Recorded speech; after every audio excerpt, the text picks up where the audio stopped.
migrant worker, or they have someone who study abroad and everything. So Bitcoin allow them to send and receive money easily. Yeah. So not many people know about this. Not people just use normally like Western Union or even like local solution, but this all comes with high cost.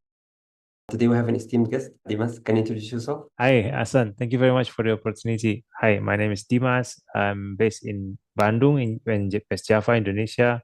I'm one of the co-founder of the Bitcoin Indonesia. Perfect. Is it okay if you tell us more about the Bitcoin Indonesia? When did it start? Oh yes, thank you. So Bitcoin Indonesia actually started about end of last year, yeah, September 2023. That time, I was helping there in organizing the Bitcoin conference, and then you were there also, Hasan, right? And we met each other, and then a lot of people was fun. Then I met the other co-founders, who is basically two Germans and also one Lithuanian, and then we have a talk that about many things, especially about Bitcoin. Then we realized that in Indonesia there is not many trusted sources when it comes to Bitcoin. So we think that okay, maybe this is good opportunity to start doing something, right? Right. So what we did actually, so in the beginning the Germans, my friends, they have already a book. Yeah, they built a book for the president, and then they translated to Indonesian. I helped them during the translation, and then it evolved, become to more like doing meetups. So first they came to Bandung and we had meetups. Many people came. Then they went to Jakarta.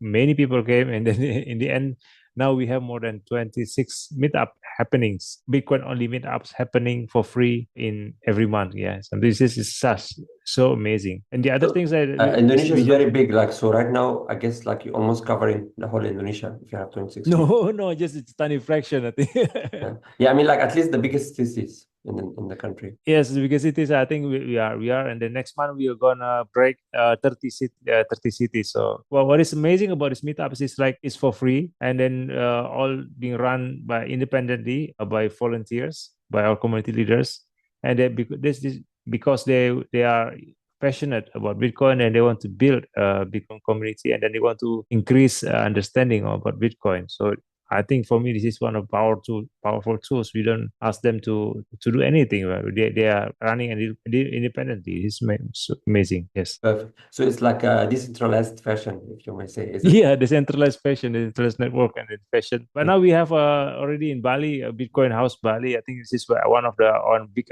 accomplishment because the story behind it is very. I think if I may say, because we got introduced to a guy who is basically a Bitcoiner, and then he owned a place, and the guy said, okay, build your Bitcoin house here, and then everything is fine, something like that. So we said, oh, really? Okay, and then we just build it, build, and when we open it, a lot of people came, and then now the Bitcoin house like become the top of mind of everyone, every Bitcoiner in all the world. So if you come to Bali, then you have to go to Bitcoin house to learn about Bitcoin. Fascinating. So what would you say is the most important lesson or like topic that you want to spread around by these meetups and maybe the Bitcoin House as well? Like what is the message that you want to deliver to the population in Indonesia? I think there are three important meetup message that we want to deliver. First is what Bitcoin as a saving technology that because now we see everyone in Indonesia having suffer high inflation. Yeah, officially we have only like 2 to 5% inflation, but if you see the grocery bills and everything,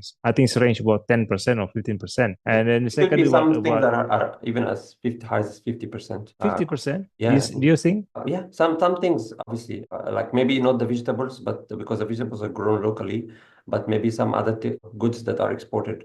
So yeah. Yeah, I agree. I agree. Probably, yeah, yeah. Then as a saving technology, and then also second is like as a freedom technology, because also a lot of people are Indonesian people. I think that from the bottom down, the class, yeah, the economic class from the middle to bottom, they are like migrant worker, or they have someone who study abroad and everything. So Bitcoin allow them to send and receive money easily. Yeah, so not many people know about this.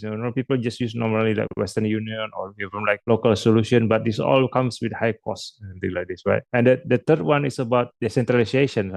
Something like we see that with increased situation, macroeconomics and also politics right now, the government control is increasing. So Bitcoin offer that the possibility that you can own your own assets that without any interference and no one can take it away from you. So this is the most three powerful message that we want to give them. I guess in Indonesia, like gold is very important. So how do you, what is the feedback you got like in compared to gold, or is it mentioned at all like as a saving? Like you mentioned, the first point is like a saving technology. A lot of Indonesians prefer to saving gold. So how do you convince them that Bitcoin is better? Yes, several things. Yeah, it's true that Bitcoin is become top of mind of the Indonesian also, and Bitcoin is very niche, quite new also. But how do we convince this? We just point them to several news. Normally, I told them the two recent news about 109 ton of gold being missing, no, being fake, something like this. Wow. But this was in China, is it, or in Indonesia? No, in Indonesia. So Wow, that's so really the main manufacturer, I don't know, maybe it's not fake, but something happened. They play with the game and things like this. So there's several people, key person in the company being arrested, and then 109 ton of gold is being misused, something like this. And the second one is so funny because about 54 ton of gold, if I'm mistaken, or kilo, something like this, missing from the warehouse, from their own warehouse. fascinating. So So this means that if you don't control your private keys, no, then the gold can yeah, there is also disappear. one thing that's really puzzling for me right now. Like I remember maybe like 10 years ago or even less or even more recently, there was still very common to buy the Anthem, like the basically the gold bars, those very small ones. You can buy the physical ones like unpackaged. Now it's mostly packaged, so it's like you have to keep maintain the package. So how do you verify the material if you don't have access to it? So that's actually very interesting also, like the verification aspect of gold, even for the smaller quantities, Yeah, is a bit of a challenge, isn't it? yes. From the price point of view, Hassan, it's very different. If you have like the certificates and the gold are being separated, they will price it lower compared to the one that already inside the package. Yeah, And but but the crazy again, thing, even the how one do you with the verify it? And then certificate, what is it's very hard to verify because the problem is the certificate is sealed. So if you open the seal, it's basically will be considered uncertified. But then how do you verify? It's like a chicken and egg scenario, and it's very risky. So basically, you put your full trust into the company that this goal that they give you is like 99% or something. So yeah, it's very high risk, I guess. Exactly. I mean, like, this is the key, that very important key that you say, trust, right? And the third one is I happen to found it because I was researching it. For example, the price of the gold from here Indonesia at least 30% higher than the spot price. So in the world, something like this. So that means if you buy from inside from Indonesia, you get 30% more expensive. But when you sell it also on the same day, they will discount it around 20 to 30% also. So it means that you are being minus 50% if you buy in the morning and then you sell in the afternoon. And it's also not very liquid because you need to still go to the shop at the very least, even if the shop accepts it directly. So yeah, obviously Bitcoin is instant.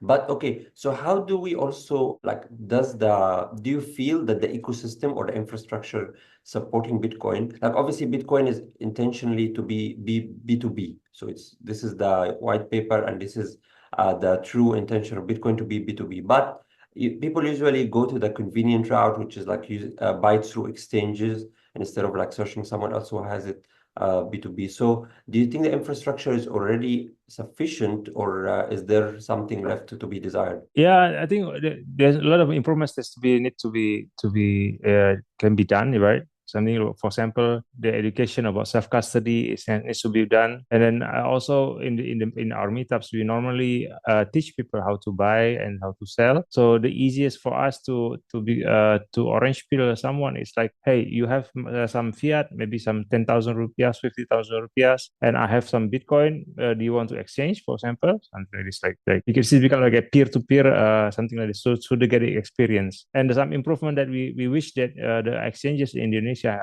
is doing is like where they should implement a Lightning network into to the exchange, because not many people know that Bitcoin has developed so much that then people still think like Bitcoin is slow, Bitcoin is expensive, Bitcoin is like it's not cool, something like this, Yes, right? surprisingly, even some people within the Bitcoin community, they're not very aware of Lightning improvement. So they still have in mind the clunky way, but most apps now are very good. So yeah, it's good that the newcomers are just experiencing Lightning directly. Yeah, so we did it by asking people to download like wallet of Satoshi, for example, and then in our meetups, and then we just passing around or the sets and to see how fast it is, and then we explain them about the future what we really Lightning can use. For example, we have this in the Bitcoin called Nostr, right? So you can become like a digital content creator, and basically with your creation, or maybe with this podcast or even like a video or something like this, you can get appreciation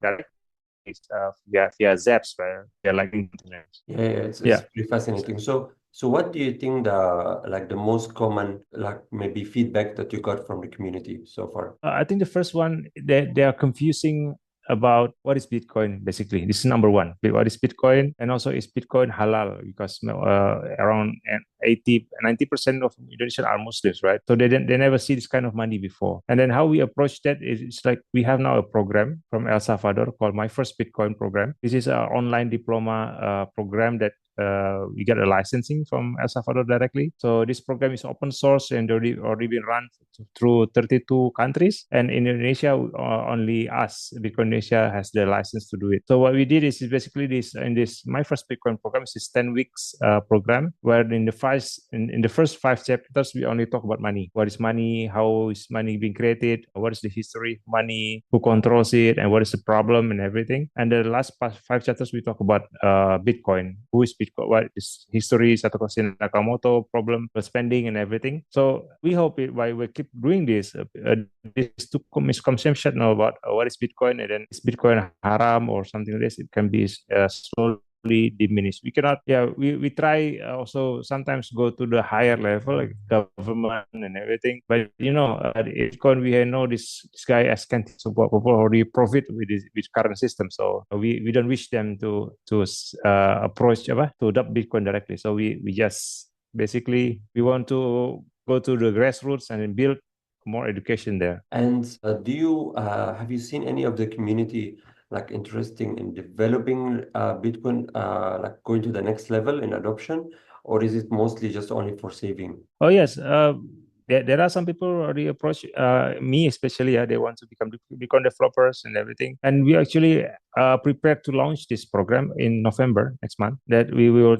teach people how to develop Bitcoin, understand Bitcoin directly from command line, and teach them about to become Bitcoin developer program. So this we are partnering with Bitshala, and then we have some mentors ready and everything. So this is our next step. Yeah, because we want to uh, create as many as possible of Bitcoin Indonesian developers that can create local solutions also for the Bitcoin. Because then we can create more jobs and we can create more companies with using Bitcoin. This is our hope, yeah, in the future. I see also like there is like a huge, especially in Bali, like a huge push by the government officially, like to support remote work or support like people coming in.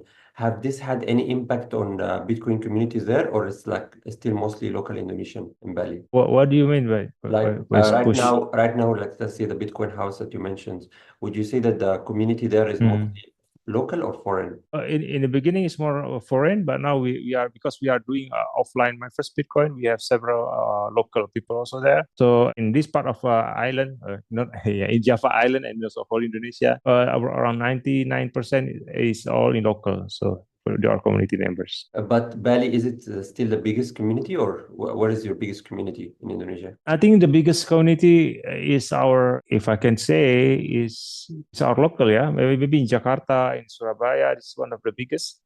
Bandung also quite big. Medan is also quite big, and Bali is I think slowly it shaped become like more to become for digital nomads. Digital nomads who is coming to visit Bali and then they want to learn about Bitcoin. Some tourists. So, but we are building Indonesian locals also there, like Balinese. We have already two people working full time there. I mean, like as volunteer in the Bitcoin house, and also yeah, slowly we go higher because we see a lot of problems in Bali, right? Many people are underbanked and also cannot get bank account, and then we feel the pain of inflation. So we want to help as many people as possible. Fascinating. So, do you have any information like about how big is the adoption of Bitcoin in Indonesia, like in general? In general, I don't know specifically about Bitcoin, but I think we surpassed already 20 million people who are invested in crypto assets in Indonesia. I think this is one of the highest adoption rate. But about Bitcoin itself, specifically, I don't have the data. Okay, so I think I get the sense from the Indonesian community in general, like whenever I talk to, like people in Indonesia are more to open to crypto in general, not just Bitcoin. So how do you balance this approach, like with the community? Like, do you focus on the Bitcoin only, or you try to attract We don't, others? yes. So we are 100% Bitcoin. I know this is hard, but we just want to hammer. I mean, people can do whatever they want in the end. This is their money and this is their time, right? So what we want to deliver is we want to be consistent, that we always give them the correct, accurate, and also measured knowledge about Bitcoin. So in the end, I think all of the Indonesian who involved in meme coins, altcoins, and many other projects, they have at least Bitcoin in their as their portfolio, because they see Bitcoin as a safe place to save. So they even admitted that if I go degen for the term here, for degenerated person who go all in, I always have Bitcoin when I profit. So because Bitcoin is the safest one, so they admitted that. So we have no problem with that. Yes. Fascinating. So, but you would say that the community that you're growing more into people who are totally novice. This episode is sponsored by DegreeSign. CoinExams platform was purpose-built by DegreeSign to be one of the best-performing platforms in the crypto space. DegreeSign is an agency developing web products with a long experience of building products from scratch for maximum performance and stability. Start today. Just email make@degreesign.com. To the whole ecosystem, or do you also have like attracting, like basically, are you fishing from the bond, or are you fishing from the people who already understand, have like some background on it, like, or are you getting people who totally novice to the idea? Yes, we different range, right? So first we are also aiming for the very novice people. That's why we do meetups every month. We increase awareness for that. But we also have not collaborated. We met with people who are also already know about crypto and everything. And then so basically they come and they want to learn. They want to see how we are being called as Bitcoin maxis. So we are proud of that. So we go like that. But beyond that, we also visited schools, basically. So last month, I visited elementary school. I did a workshop here in Bandung about how about inflation, about money, about purchasing power and everything in one game, kind of a workshop. And then next week, I will go to another school, maybe around 200 people will attend it, and then I will teach about same thing again. And next month, I will teach again about 700 people. So we want to, because the common thread of Bitcoin is like inflation, and also Bitcoin is anti-inflation. So we want to teach them as young as possible about money, how to what is money, and then how to manage money, and how what is inflation and everything like that. And Bitcoin can be part of that, their life, because they are basically become already a digital native, right? All these kids nowadays. How about the technical challenges? Like, like if you have self-custody of Bitcoin, sometimes there is like just slight technical challenges. Do you also like focus on that in the education, like curriculum or like mission? Yes, we have not done it really like specifically in every occasion, but if you follow my first Bitcoin program, there's a dedicated chapter, one chapter that you basically teach how to do self custody, how to print safeguard your seed phrase and everything. So now I'm doing online my first Bitcoin program, and then 150 people join. So inshallah, maybe in December we will learn about self custody and everything, and more people will be aware about how important self custody is. Fascinating. I mean, like this almost covers everything. But what is like your future plans? Like you mentioned, like some plans you have in the next couple of months, but how about for the future plan and vision for this project? The future plan is we want to expand more the education program. My first Bitcoin, we want to visit more universities, more schools, and then also we want to in the future maybe if we get an opportunity, we want to encourage the government to start mining Bitcoin and start using Bitcoin as a strategic research asset, because we see the race now already happening.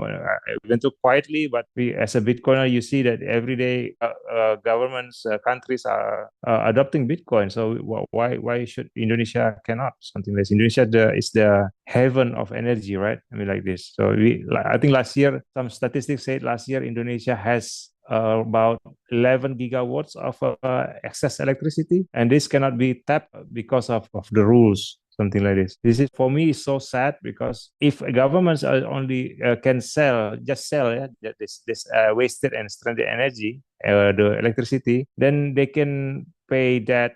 They can lower our taxes. They can have money for many things, and the deficits can be lowered and everything. So, but they have not realized it. So, yeah, but In a way, we also, want to contribute. if they mine Bitcoin, it's basically a store of energy as well, not just a store of money. So it's a form of storing energy, and then you can allocate it to maybe some other islands, or so like basically build the generators or somewhere else to generate with this money. You can basically redeploy this resource somewhere else. Yeah, So it's agree. very fascinating. Yeah. So right now also, I guess for Bitcoin, I think the only challenge now is maybe, or at least this for a future challenge, like yes, people can save and buy and sell Bitcoin, but they cannot use it for basically regular everyday spending. Like this was like I think a couple of years ago, a new regulation for this. So do you foresee this changing over time in the future, this regulation, or is there any efforts to change it? Yeah, maybe it will take a while before Bitcoin is being used as a means of payment. But we are trying a new concept. Basically, it's called closed loop system, where you buy something and you get points or mileage. You get mileage, right? Or if you go to like a time zone to play in an arcade, for example, you're basically exchanging your rupiah into some kind of Tizo points, right? And this in a car, something like this. And then with this, you can play with the machines in the area, but also in the area, but all over Indonesia, wherever there is time zone place, then you can use this card to play. So Fascinating. Yeah. we see it as like this. I mean, like if we are Bitcoin Indonesia and we have our community members, and then if we try to onboard people or something like this, everyone has to use a certain app, one special app, exclusive app, and then we call it we don't call it buy and sell, but we call it like you can redeem your Bitcoin here and you can get something else. So Bitcoin become like a reward point to SSA, yeah, something like this. It's like looks like a very interesting approach. I mean, like at least an intermediary approach, and hopefully maybe in the future it can be a legal tender as El Salvador. I hope so. Yeah, very very fascinating. And also the point you mentioned about countries accumulating Bitcoin, we can see that one of the two biggest holders are basically China and the US of Bitcoin, even though they are officially against Bitcoin, but practically they're doing something else. They're trying to accumulate Bitcoin as much as they can. So it's really fascinating. And hopefully Indonesia gets on board with this, because it's like the future. It's an event, like it's going to happen. It's just a matter of time. So interesting. So right now, like for this program or this project, do you have like a special website or a platform online as well for the people maybe to get in touch with it, at least get understanding before they go to the meetup? Yes, basically you can visit our website. We build a lot of time to build our website. It's called www.bitcoinindonesia.xyz. There you can explore it, and then we have our special section, education, that you can learn all about Bitcoin. Or you can follow us on Twitter, Instagram, and TikTok by the name of Bitcoin Indo 21. And There what you can is see. what is the best place to, because you mentioned I'll have a lot of meetups. So let's say someone is in the city and they want to visit one of these meetups. So what is the best way to find these meetups and stay up to date on them? Oh yeah, perfect. So you can go to this link at www.bitcoinindonesia.xyz/tickets. So you will reroute it to Eventbrite, and then you see all our meetups there also. And then you mentioned all of the events are almost free, right? Everything is free, and then you can join our Telegram group also, and then everything's free. So because we believe in Bitcoin ethos, FOSS, free and open source. So we are doing this. Do you mind me asking, like, so do you have any sponsored, or this just volunteer based? So we are based on donation and also by grants right now. So we have been, I think last time we got some grants from HRF, Human Rights Foundation, and we also get some one grant from OpenSats. Yeah, and it helped us to do this